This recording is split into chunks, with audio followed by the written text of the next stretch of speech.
ناظرین، آپ کو مختار ٹی وی پر خوش آمدید کہتے ہیں۔ آج آپ کو جاوید چودھری کے بارے میں بتائیں گے، جو کہ ایک anchor person, mind changer, motivation speaker ہیں۔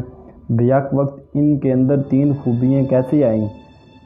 چلتے ہیں ویڈیو کی طرف۔ جاوید چودھری جو ہیں لالا موسیٰ میں پیدا ہوئے 1 جنوری 1968 کو۔ اس گاؤں یعنی کہ گجرات کا جو ایک گاؤں ہے، ٹاؤن کہہ لیں آپ، وہاں پہ یہ پیدا ہوئے۔ ان کا فیملی بیک گراؤنڈ جو ہے نا، اس قدر پڑھا لکھا نہیں تھا۔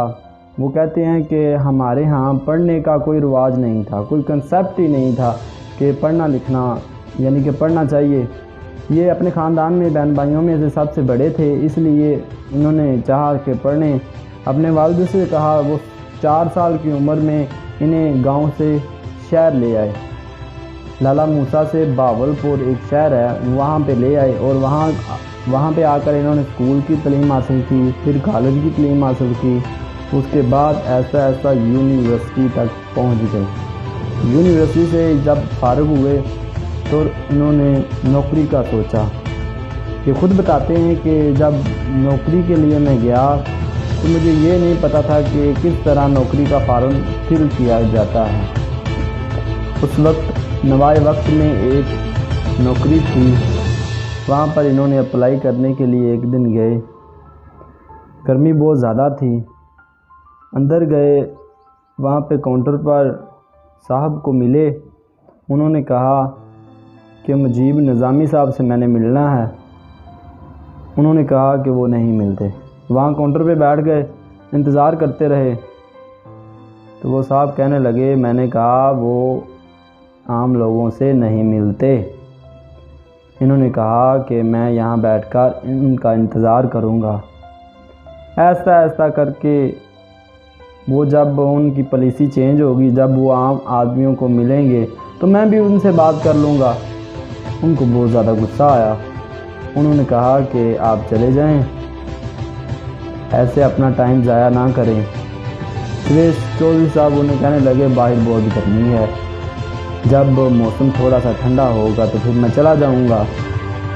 اس طرح بات ٹل گئی، وہ خاموش ہو گیا۔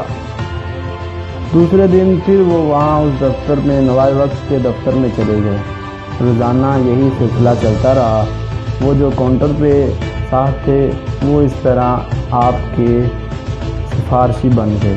انہوں نے کہا، چلو میں آپ کی بات کرواتا ہوں۔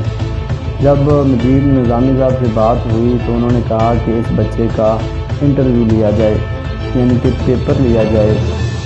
تو بات اس قدر تھی، یعنی کہ کند ذہن تھے، وہ پیپر میں فیل ہو گئے۔ پیپر میں جب فیل ہو گئے تو ایک نیا سلسلہ چل گیا۔ پھر کوشش کرتے رہے، ٹرائی کرتے رہے۔ 3 ماہ کے بعد پھر وہ پاس ہوئے۔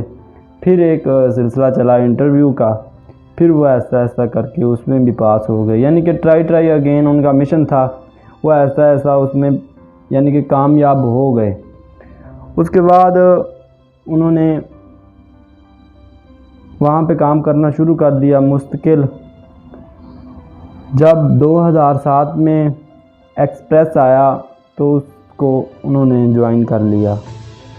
وہاں پہ کل تک کے نام سے ایک پروگرام کرتے ہیں۔ جب انہوں نے شروع کیا تھا تو ان کی سیلری 3 لاکھ تھی، اب تو 20 سے 25 لاکھ وہ لے رہے ہیں۔ انہیں پسند کیا ہے، اس طرف آپ کو لے کے چلتے ہیں۔ عام وقت میں انہیں کتابیں پڑھنے کا بہت زیادہ شوق ہے۔ جب فارغ وقت ہوتا ہے تو وہ بہت زیادہ کتابیں پڑھتے ہیں اور کالم لکھتے ہیں۔ محنت کرنا ان کا مشن ہے۔ بولنا انہیں اچھا لگتا ہے، لکھنا انہیں اچھا لگتا ہے۔ جب کوئی اینٹوں کا کوئی کام ہو رہا ہو تو وہاں وہ بیٹھ جاتے ہیں، انہیں دیکھنے کا بہت شوق ہے۔ لکڑی کا گھر جو ہے نا، وہ انہیں بنانے کا بہت زیادہ شوق ہے۔ اس قدر شوق ہے کہ ان کا ایک گھر ہے مری میں، بہت عالی شان ہے، جس کی مالیت بہت زیادہ لاکھوں میں ہے۔ وہ انہوں نے لکڑی کے ساتھ یعنی کہ بنایا ہے۔ ان کا کہنا ہے، کوئی مشکل نہیں ہوتی، کوئی آسانی بھی نہیں ہوتی، صرف آپ کی سوچ پر ہے کہ آپ اس مشکل کو کس طرح ہینڈل کرتے ہیں۔ ان کے پاس کیا کیا ہے آپ کو یہ بتاتے ہیں۔ مری میں ایک گھر ہے جس کا میں پہلے ذکر کر چکا ہوں، اس کی مالیت 3 سے 4 کروڑ تک ہے۔ دوسرا گھر ان کا اسلام آباد میں ہے جو ایک کنال پر محیط ہے، وہ 10 کروڑ کا ہے۔ ہفتے میں وہ 4 دن یہاں رہتے ہیں یعنی کہ اسلام آباد میں، اور 3 دن وہ مری میں جاتے ہیں یعنی کہ چھٹیاں گزارنے کے لیے۔ ان کے بعد وہ یوٹیوب پر ایک چینل بھی چلا رہے ہیں جہاں سے ان کو لاکھوں میں انکم ہوتی ہے، اور اس کے علاوہ وہ کاروبار بھی کرتے ہیں۔ ایک ویڈیو میں انہوں نے خود بتایا کہ ان کے 7 کاروبار ہیں، وہ ٹورزم بھی کرتے ہیں، اور اس کے علاوہ جاوید چودھری کے نام پر ان کا ایک پیج بھی ہے، وہاں سے بھی ان کو انکم آتی ہے، اور 5 اس کے علاوہ ان کے کاروبار ہیں۔ کاروبار میں وہ گروتھ کر رہے ہیں۔ ان کا کہنا تھا کہ آئندہ سال میں ان کو 7 کی بجائے 14 پر لے کے جاؤں گا۔ اس وقت وہ موٹیویشن اسپیکر کے طور پر بھی جانے جاتے ہیں، مختلف یونیورسٹیوں میں وہ لیکچر دیتے ہیں، کیونکہ میں نے آپ کو پہلے بھی بتایا تھا کہ ان کے بولنے کا بہت زیادہ شوق ہے۔ پہلے اس طرح نہیں تھے، یہ سر سید احمد خان کی طرح پہلے کند ذہن بہت سست تھے۔ انہوں نے اپنی ویڈیو میں بھی اعتراف کیا ہے، اور یہ بات وہاں بھی آتی ہے جب ایکسپریس انہوں نے جوائن کیا تو اوپر سے دیکھ کر انہیں پڑھنا مشکل ہوتا تھا۔ 10 منٹ کا جو پہلے کلپ ہوتا تھا اسے ریکارڈ کر لیا جاتا تھا، پھر بعد میں ایڈیٹنگ کر کے تو پیش کیا جاتا تھا۔ ابھی تک یہ ایکسپریس میں ہی کام کر رہے ہیں، کل تک کے پروگرام سے یہ پروگرام کر رہے ہیں۔ اوپر سے دیکھ کر انہیں پڑھنا تھوڑا سا دشوار ہوتا ہے۔ ان پر الزام بھی ہے کہ یہ لفافہ لیتے ہیں بڑے بڑے لوگوں سے، نواز شریف اور ایسے بڑے ملک ریاض، ان کے بارے میں بھی آتا ہے۔